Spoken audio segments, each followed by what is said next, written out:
सबसे पहले बात करते हैं कि हमारे गवर्नमेंट बजट का मतलब क्या होता है। तब देखो यहाँ पर बहुत सारी चीजें लिखी हुई हैं कि गवर्नमेंट बजट जो है वो एक एनुअल स्टेटमेंट है, ये है वो है, पर मैं तुमको सिंपल भाषा में बोलूं तो वो एक हिसाब किताब है।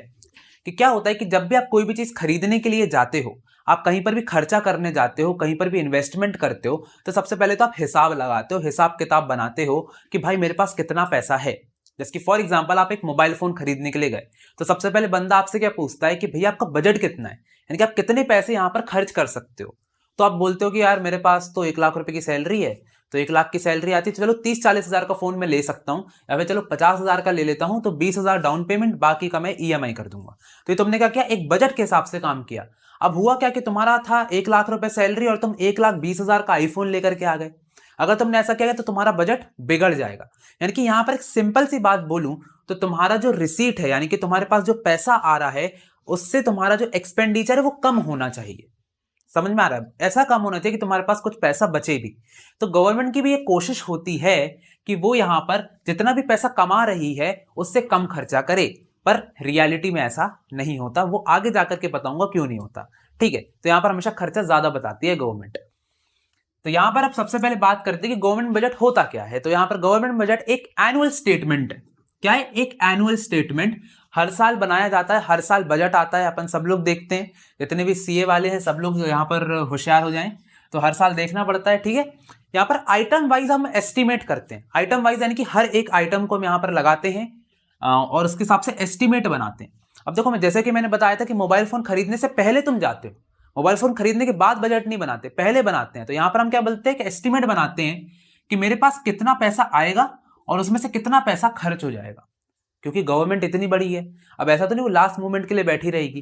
तो पर पहले से हिसाब लगा लिया जाता है कि अब अगर कोरोना आने वाला है तो कितना खर्चा होगा, कितना पैसा आएगा, कहां पर कितना एलोकेट करना है। तो पहले से इंफ्रास्ट्रक्चर बना करके रख लिया जाता है। और अगर तुम न्यूज देखते हो तो तुमको ये चीज दिख भी रही होगी। Lastly during a fiscal year, एक साल के लिए बनाया जाता है, ये हम सब लोग जानते हैं। तो ऐसे करके government budget is an annual statement which shows item wise estimate of revenue and expenditure during a physical year. तो फिजिकल ईयर के में पूरा पूरा हमको मिल जाता, फिजिकल बोले तो फिजिकल ईयर। ठीक है, तो यहां पर हो जाता है पूरी की पूरी डेफिनेशन। अब अगर मैं तुमसे पूछता हूं कि गवर्नमेंट की इनकम कहां से आती है, तो सबसे पहले तुम बोलोगे सर हम टैक्सेस पे करते हैं। तो बिल्कुल सही बात है, टैक्सेस तुम पे कर रहे हो एंड तुम चाहते हो कि अगर तुमने टैक्स पे किया है तो उसका तुम्हें रिटर्न मिले, तुमको रिटर्न में बेनिफिट मिले। तो यहां पर जब भी बजट बनता है तो वो लोगों की भलाई के हिसाब से बनता है कि लोगों की भलाई कैसे हो सकती है। और यहां पर एक बंदे की बात नहीं की जा रही, यहां पर सबकी बात की जा रही है कि सारे लोगों की भलाई कैसे हो सकती है। तो सबसे पहले भलाई करने का तरीका है रीएलोकेशन ऑफ रिसोर्सेस। यानी कि जो गवर्नमेंट होती है वो अपने रिसोर्सेस को रीएलोकेट कर देती है थ्रू टू मेथड्स, दो मेथड के थ्रू करती है। लेकिन यहां पर क्यों एलोकेट कर रही है, उसका ऑब्जेक्टिव क्या है? यहां पर दो चीजों का ऑब्जेक्टिव है, एक है प्रॉफिट मैक्सिमाइज करना और दूसरा सोशल वेलफेयर। फिर से सुनना, एक है प्रॉफिट को मैक्सिमाइज करना, दूसरा है सोशल वेलफेयर। पर सर प्रॉफिट क्यों मैक्सिमाइज कर रही है? भाई सिंपल सी बात है ना, पैसा लगाई तो उसको भी तो थोड़ा बढ़ाना पड़ेगा ना। तो यहां पर दो ऑब्जेक्टिव्स होते हैं। ठीक है, तो यहां पर सबसे पहली चीज हो जाती है सब्सिडीज एंड टैक्स कंसेशन। तो अपने रिसोर्सेज को कैसे एलोकेट करेगी, यानी कि अपने पैसे को कहां पे लगाएगी? Subsidies and tax concession. पर सर सब्सिडीज तो फ्री में दी जाती है, मतलब उसका तो कुछ गवर्नमेंट को फायदा भी नहीं होता। तो यहां पर वो क्यों कर रही है? सोशल वेलफेयर के लिए। अब इसकी फॉर एग्जांपल छोटा मोटा बंदा है, अब वो छोटा मोटा बंदा क्या करता है, मोमोज की दुकान लगा ले। ठीक है, कहता है चलो यार मोमोज की दुकान खोलते हैं, मोमोज देंगे सबको। अब होता क्या है कि वो देखता है इतने हैवी हैवी टैक्सेस हैं, इतनी सारी यहाँ पर खर्चे हैं। तो यहाँ पर गवर्नमेंट क्या करेगी, उससे बोलेगी कि देख भाई एलपीजी सिलेंडर आता है, उसमें मैं तुम्हें सब्सिडी दे देती हूँ। आपके घर में भी सब्सिडी मिलती होगी अगर आप लोग थोड़े से मिडिल क्लास या गरीब फैमिली से हो गए, तो यहाँ पर होता है। ठीक है, ऐसे किसी को गरीब नहीं बोल रहे, पर ठीक है, मतलब समझ रहे हो ना। तो जिसका भी लो इनकम ग्रुप होता है, देखो इंग्लिश में बोलो तो अच्छा लगता है, अगर जो लो इनकम ग्रुप होते हैं उनको क्या होता है, यहाँ पे सब्सिडीज दी जाती। क्यों? ताकि उनका कुछ खर्चा बचे। ठीक है, आप देखते हो कि फार्मर्स है उनको टैक्स कंसेशन मिलता है। यहां पर बहुत सारी तरीके से क्या होता है, एक्सपेंडिचर को कम किया गया है कि लोगों को ज्यादा टैक्स ना पे करना पड़े, उनको थोड़ी सी मदद मिले ताकि वो अपना प्रोडक्शन करते रहें। तो अगर वो बंदा मोमोज का प्रोडक्शन कर रहा है तो एक टाइम क्या आएगा कि वो भी अपने आप में स्टैब्लिश्ड हो जाएगा और वो उसका जो स्टैंडर्ड ऑफ लिविंग है वो बढ़ जाएगा। तो इससे क्या हुआ, सोशल वेलफेयर हुआ। सेकंड चीज क्या हो जाता है, directly production of goods and services. तो डायरेक्ट खुद प्रोडक्शन करने लगो। एक है कि लोगों को एनकरेज करो प्रोडक्शन करने के लिए, उनको सब्सिडीज दो, उनको टैक्स कंसेशन दो ताकि वो कर सके। एक है कि यहां पर डायरेक्टली प्रोडक्शन करो। अब डायरेक्टली प्रोडक्शन कैसे करती है?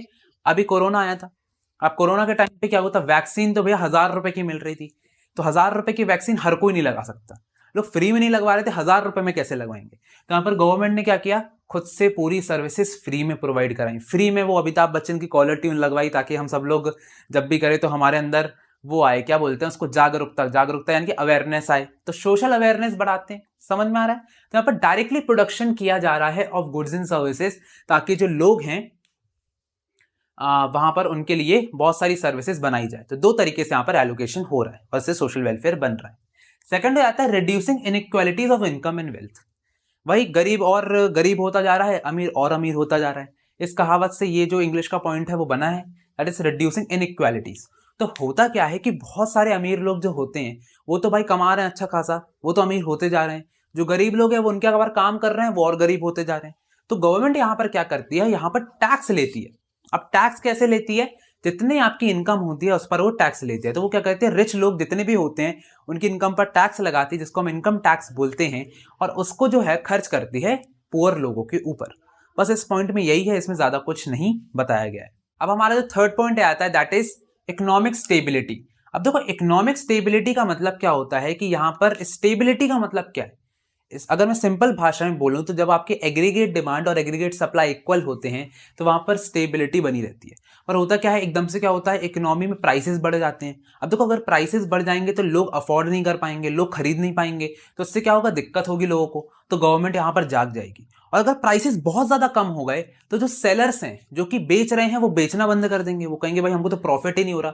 तो प्राइस ज्यादा हो चाहे कम हो, ज्यादा होता है तो जो कस्टमर है उसको यहां पर दिक्कत होती है, अगर कम होता है तो जो सेलर है उसको दिक्कत होती है, क्योंकि वो प्रॉफिट नहीं बना पा रहा। तो गवर्नमेंट को तो दोनों का ध्यान रखना है। तो यहां पर अगर कभी भी महंगाई होती है, इन्फ्लेशन होता है, इन्फ्लेशन कब होता है, जब मेरी डिमांड ज्यादा होती है सप्लाई से। Aggregate demand is more than aggregate supply. अब यहां पर सर इसको कैसे समझेंगे, तो अगर आपने एग्रीगेट डिमांड वाला चैप्टर पढ़ा है तो ये समझ में जाएगा। ठीक है, तो यहाँ पर एडी अगर ग्रेटर होता है यानी कि डिमांड ज्यादा हो रही है, लोग ज्यादा खरीदना चाह रहे हैं। ठीक है, तो अगर ज्यादा खरीदेंगे ऑफ कोर्स ही बात है प्राइसेस अपने आप बढ़ जाएंगे। ठीक है, तो यहाँ पर क्या हो रहा है, अगर ज्यादा लोग खरीद रहे हैं, प्राइसेस बढ़ रहे हैं, तो गवर्नमेंट खुद का एक्सपेंडिचर कम कर देती है। यहाँ पर जो गवर्नमेंट है वो क्या करेगी, एक्सपेंडिचर करना बंद कर देगी। पर सर इससे होगा क्या, अगर गवर्नमेंट ने अपना खर्चा करना बंद कर दिया तो यहां पर गवर्नमेंट कितने का खर्चा कर रही है। फॉर एग्जाम्पल गवर्नमेंट, अब देखो समझना बात को, एक एग्जाम्पल देते हैं सबको समझ में आएगा। इसकी गवर्नमेंट एक ब्रिज बनवा रही है। अब ब्रिज बनवा रही है तो उस पर लेबर लगेगा, तो गवर्नमेंट क्या कर रही है, उस पर खर्चा कर रही है ब्रिज बनवाने पर। तो यहाँ पर अगर सीमेंट खरीदी आएगी तो सीमेंट का प्राइस बढ़ेगा, क्योंकि गवर्नमेंट बल्क में खरीदती है, 200 करोड़ 300 करोड़ रुपए लगा रही होती है। अगर सैलरी देना है तो 1000 करोड़ लगा रही है। तो यहाँ पर सबको बहुत सारा पैसा मिल रहा है, लेबर को बहुत सारा पैसा मिल रहा है, वो फर्दर खर्चा करेगा। ऐसे करके क्या होता है कि यहाँ पर चीजों की डिमांड बढ़ जाती है, और डिमांड बढ़ेगा तो प्राइस बढ़ेगा। तो अगर उसने ब्रिज बनवाना बंद कर दिया, उसने कहा बाद में बनवाएंगे ब्रिज, एक रोड बनवा दी, दूसरी रोड अब नहीं बनवाएंगे, तो अगर उसने अपना खर्चा कम कर दिया तो इससे होगा क्या कि चीजों के लोगों के पास पैसा नहीं आएगा। लोगों के पास पैसा नहीं आएगा तो लोग आगे फर्दर खर्च नहीं करेंगे, तो डिमांड अपने आप गिर जाएगी। तो जैसे ही डिमांड गिर जाएगी तो अपने आप प्राइसेस गिर जाएंगे। क्लियर है बात। एग्रीगेट डिमांड सिर्फ मैक्रो लेवल पे होता है, बाकी एग्रीगेट डिमांड का कोई अलग मतलब नहीं होता। ठीक है, नेक्स्ट चीज आती है कि यहां पर इसी का उल्टा करती है। अगर डिफ्लेशन में आता है यानी कि बिल्कुल ही प्राइसेस गिर जाते हैं, यानी कि बिल्कुल ही मतलब समझ रहे हो, 1 रुपए में आपको डेयरी मिल्क मिल रही है, पहले 100 रुपए की डेयरी मिल्क मिल रही थी, अब 1 रुपए की मिल रही है। तो होगा क्या कि जितने लोग डेयरी मिल्क बेच रहे थे वो तो अब बेचना बंद कर देंगे कि भाई अब 1 रुपए की डेयरी मिल्क में प्रॉफिट ही क्या होगा। समझ में आ रहा है, पहले 100 की बेच रहे थे अब 1 रुपए की बेच रहे हैं। तो यहाँ पर गवर्नमेंट क्या करेगी, वो अपना एक्सपेंडिचर बढ़ा देगी। तो जो एक्सपेंडिचर उसने अभी कम किया था उसको वो फिर से बढ़ा देगी, ताकि यहाँ पर जो लोग हैं वो फिर से उनके पास पैसा है वो और खर्च करना शुरू करे। तो जो डिमांड गिर गई थी वो डिमांड अपने आप बढ़ने लगेगी, एंड बढ़ने से यहाँ पर प्राइसेस फिर से बढ़ जाएंगे। क्लियर है बात, आगे बढ़ते हैं। अब जो हमारा नेक्स्ट पॉइंट आता है that is management of public enterprise. अब देखो पब्लिक एंटरप्राइज का मतलब क्या होता है। अब देखो पब्लिक एंटरप्राइज में क्या हो जाता है, बहुत सारे ऐसे एंटरप्राइजेस होते हैं जिसमें नेचुरल मोनोपोली होती है गवर्नमेंट की। अभी नेचुरल मोनोपोली क्या होता है, नेचुरल मोनोपोली का मतलब होता है, वैसे लिखते नहीं बनता, यहां पर आते हैं। नेचुरल मोनोपोली यानी कि ऐसी चीजें जहां पर सिर्फ और सिर्फ गवर्नमेंट जो है वो काम कर रही होती है। जैसे फॉर एग्जांपल रेलवे। अब रेलवे देखो कहीं पर भी ऐसा प्राइवेट तरीके से आपने देखा किसी की ट्रेन चल रही हो, किसी का भी रेलवे ट्रैक हो, नहीं। रेलवे सिर्फ और सिर्फ गवर्नमेंट का है। उसका कुछ हिस्सा उसने प्राइवेटाइज कर दिया है, पर ऐसा नहीं है कि पूरा का पूरा एक अलग प्राइवेट सिस्टम हो। तो यहाँ पर जिसकी रेलवे हो गया, आपका पोस्ट ऑफिस हो गया, आपका इलेक्ट्रिसिटी हो गया, ये सारी चीजें क्या होती हैं, यहाँ पर नेचुरल मोनोपोली होती है। यहाँ पर इसको कोई और नहीं कर सकता, इसको कोई और प्रोड्यूस नहीं कर रहा, ये सिर्फ और सिर्फ गवर्नमेंट प्रोड्यूस कर रही है। तो यहाँ पर गवर्नमेंट जो होती है, जो उसके प्राइसेस होते हैं वो बहुत ही कम होते हैं। जैसे जो IRCTC होती है वो आपका सिर्फ 57% ऑफ ट्रैवलिंग कॉस्ट यहाँ पर आपसे लेती है, बाकी का आपको डिस्काउंट मिल जाता, बाकी का आपसे नहीं लिया जाता। वरना अगर एक्चुअल में आप जितना ट्रैवल करते हो ना, अगर उसका प्राइस लिया जाए तो आपकी टिकट बहुत महंगी हो जाएगी। पर क्योंकि हर बंदे को सफर करना है और वो चीज़ गवर्नमेंट की है, इसलिए यहाँ पर कम पैसा लिया जाता है। इसलिए अगर आप जाकर के देखोगे तो जो IRCTC है, यानी कि जो ट्रेन का ऐप है, उसको बहुत बड़ा लॉस होता है हर साल। लेकिन तब भी उस लॉस को कवर करने के लिए यहाँ पर गवर्नमेंट को अपने बजट से कुछ पैसा निकाल करके उनको देना पड़ता है, ताकि वो लोग वहाँ पर जो लोग काम कर रहे हैं उनकी सैलरी दे सके, वहाँ पर मैनेजमेंट कर सके, वहाँ पर हर चीज़ हो सके। इसलिए यहाँ पर बहुत ज़्यादा इंपॉर्टेंट हो जाता है कि जो पब्लिक एंटरप्राइज जो कि गवर्नमेंट के दम पे काम कर रहे हैं, उनको प्रॉपर पैसा दिया जाए। क्योंकि लोग तो पैसा देंगे नहीं, लोग तो कम मतलब उसमें जा रहे हैं। अगर ज़्यादा बढ़ा दिया तो फिर से यहाँ पर लोगों को बहुत दिक्कत जाएगी। और यहाँ पर हमारा ऑब्जेक्टिव क्या था, सोशल वेलफेयर का था। इसलिए यहाँ पर जो पब्लिक एंटरप्राइज है उनको मैनेजमेंट करने के लिए पैसा लगाना पड़ता है। अब जो हमारा नेक्स्ट पॉइंट आता है दैट इज इकोनॉमिक ग्रोथ। तो इकोनॉमिक ग्रोथ का मतलब क्या होता है? इकोनॉमिक ग्रोथ का मतलब होता है GDP में अच्छा सुधार होना। यानी कि इकोनॉमिक ग्रोथ वर्ड कहीं पर भी आता है, चाहे वो आपके इकोनॉमिक्स में आए, चाहे इंडियन इको में आए, चाहे कहीं भी आए, आपको बस एक चीज याद रखना है कि यहाँ पर GDP की बात जरूर होगी। तो GDP यहाँ पर कौन सा GDP? Real GDP। तो अगर आपने अभी नेशनल इनकम पढ़ लिया है तो आपको समझ में आ जाएगा, अगर नहीं आए तो बस अभी देख लो, क्योंकि नेशनल इनकम की वीडियो भी हम अपलोड कर चुके हैं, उसमें जाकर के आप देख सकते हो। ठीक है, तो रियल GDP यहाँ पर बेसिकली क्या हो जाता है कि हम प्रोडक्शन कर रहे हैं गुड्स एंड सर्विसेज का। तो यहाँ पर प्रोडक्शन कर रहे हैं गुड्स एंड सर्विसेज का, तो यहाँ पर गवर्नमेंट को भी यहाँ पर एनकरेज करना पड़ेगा कि ज्यादा से ज्यादा प्रोडक्शन हो गुड्स एंड सर्विसेज का, ताकि यहाँ पर इकोनॉमिक ग्रोथ अच्छे से हो। क्योंकि अगर ज्यादा प्रोडक्शन होगा गुड्स एंड सर्विसेज का तो उससे पैसा जनरेट होगा, उसको सेल करके पैसा जनरेट होगा। उसी पैसे को हम डिवाइड कर देते हैं rent, wages, interest and profit में, ताकि यहाँ पर सबकी सैलरी उससे बन जाती है, सबको पैसा मिलता है और इसी से तो पैसा बनता है। तो अगर आपके प्रोडक्शन हो रहे हैं गुड्स एंड सर्विसेज का तो उसी से पैसा जनरेट होगा, उसी से ग्रोथ हो जाएगी। तो यहाँ पर गवर्नमेंट क्या करेगी, वो बहुत सारे टैक्स रिबेट्स देती है। ठीक है, टैक्स रिबेट्स यहाँ पर देती है। तो टैक्स रिबेट देने से होता क्या, रिबेट क्या मतलब डिस्काउंट देती है सिंपली। तो अगर डिस्काउंट देगी, टैक्स में कमी करेगी, तो इससे क्या होगा, नए नए जो वेंचर्स हैं, नए नए जो प्रोजेक्ट्स हैं वो एनकरेज होंगे कि भाई यहाँ पर चलो प्रोडक्शन करते हैं। सेकंड चीज हो जाती है कि जो गवर्नमेंट है वो बहुत सारा यहाँ पर हेल्प करती है इंफ्रास्ट्रक्चर बनाने में। तो अगर गवर्नमेंट रोड्स बना रही है, रेलवेज बना रही है, इंफ्रास्ट्रक्चर बना रही है, तो इससे बहुत सारा जो ग्रोथ है वो होता है। जैसे फॉर एग्जाम्पल अभी जो वर्ल्ड कप हुआ था फुटबॉल का, तो फुटबॉल के वर्ल्ड कप में बहुत सारा पैसा खर्च किया गया है इंफ्रास्ट्रक्चर बनाने में। मेट्रो बनाई गई, बहुत सारी जगह पर जो है मेट्रो बनाया गया, पूरा इंफ्रास्ट्रक्चर फिर से डेवलप किया गया। उससे क्या हुआ कि बहुत सारा पैसा जो है यहाँ पर जनरेट हुआ है। उसके अलावा फुटबॉल वर्ल्ड कप कहाँ पर हुआ था वो जरा कमेंट सेक्शन में मुझे जरूर बताना। और वहाँ पर आपने जरूर सुना होगा कि बहुत सारा पैसा खर्च हुआ है, जिसके कारण हुआ क्या है, वहाँ पर बहुत सारा और जो है अब सब लोग को देखा है कि एक्सपोजर बढ़ गया, हर चीज़ हुआ है और उससे कितना सारा पैसा कमाया है वहाँ की गवर्नमेंट ने। तो ये चीज़ हो जाती है।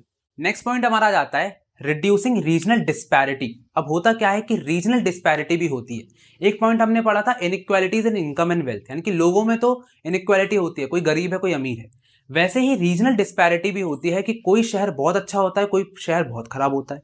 जैसे फॉर एग्जाम्पल गुजरात में आज के टाइम पे बहुत अच्छा खासा प्रोडक्शन चल रहा है, तो वहां पर तो प्रोडक्शन बहुत अच्छा हो गया, तो उसका डेवलपमेंट अपने आप होगा। लेकिन अगर फॉर एग्जाम्पल कोई ऐसा जगह है जहां पर बिल्कुल ही डेवलपमेंट नहीं हो रहा है, तो गवर्नमेंट क्या करेगी, वहां पर भी इंडस्ट्रियल यूनिट सेटअप करेगी। तो जैसे ही वहां पर इंडस्ट्रियल यूनिट सेटअप होगा तो वहां पर भाई लोग आकर के काम करेंगे। अब अगर लोग आकर के काम करेंगे तो अब उनको फॉर एग्जांपल चाय पीना है, कॉफ़ी पीना, तो चाय कॉफ़ी की दुकान लग जाएगी। अब जैसे कि कहीं पर कॉलेज बन जाता है तो कॉलेज के आसपास आपने देखा होगा अपने आप ही रेंट से ज़मीनें जाने लगती हैं, लोग रेंट से रहने लगते हैं, तो वहाँ पर एक सोसाइटी अपने आप डेवलप होने लगती है। तो उसके लिए आपको क्या करना है, वहाँ पर प्रोडक्शन यूनिट सेटअप कर देना है। तो वहाँ पर लोग आएंगे तो चीज़ों की डिमांड बढ़ेगी। चीज़ों की डिमांड बढ़ेगी तो एक टाइम पर जो गाँव या फिर जो भी बैकवर्ड एरियाज हैं, जो कि इकोनॉमिक बैकवर्ड एरियाज हैं, उनकी भी ग्रोथ यहाँ पे होने लगेगी। क्लियर है बात? तो यहाँ पर हमने अपने ऑब्जेक्टिव्स को कंप्लीट कर लिया है। चलो आगे बढ़ते हैं। तो हमारे चैनल को सब्सक्राइब कर लो और नोटिफिकेशन बेल को ऑन कर लो ताकि तुम कोई भी अपडेट को नहीं मिस करो। साथ ही साथ अगर वीडियो पसंद आई हो तो लाइक करो, सब्सक्राइब करो, कमेंट करो और ज़्यादा से ज़्यादा शेयर करो ताकि सबकी हेल्प होती रहे। मिलते हैं अगली वीडियो में, तब तक के लिए ऑल द बेस्ट।